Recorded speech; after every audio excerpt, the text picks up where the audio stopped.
ডাক্তারবাবু দেখতে আসবো? আসুন, বসুন বসুন। হ্যাঁ বলুন, কি সমস্যা আপনার? আর কি বলবো ডাক্তারবাবু, আমার বউ রাতে এমন নাক ডেকে মরে, মোর ঘুমটুম সব হারিয়ে গেছে। কি করবো, একটা ওষুধ একটা তো।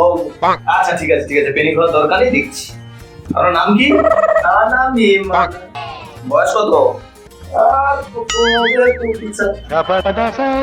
হবে 26 বছর। আমি একটা ওষুধ লিখে দিচ্ছি আপনাকে, ওষুধটা নিয়ে যাবেন, প্রতিদিন রাত্রে শোয়ার আগে খেয়ে নেবেন, ঠিক আছে? তাহলে দেখবেন আপনার ঠিক ঘুম হয়ে যাচ্ছে। এটা একটা ঘুমের ওষুধ লিখে দিলাম, ঠিক আছে? ডাক্তারবাবু, আমার স্ত্রী নাক ডাকতেছে, আমিও ঘুমের ওষুধটা খাবো কি করে? আরে বাবা, প্রবলেমটা আপনারই। আপনার ঘুম হচ্ছে না, আপনার স্ত্রী তো না দেখে ঘুমাচ্ছে। প্রবলেমটা আপনার। আপনি ওষুধটা খেয়ে নিলে আপনার ঘুম হয়ে যাবে, তো আপনি আর কিছুই শুনবেন না। আর কি বলো তুমি?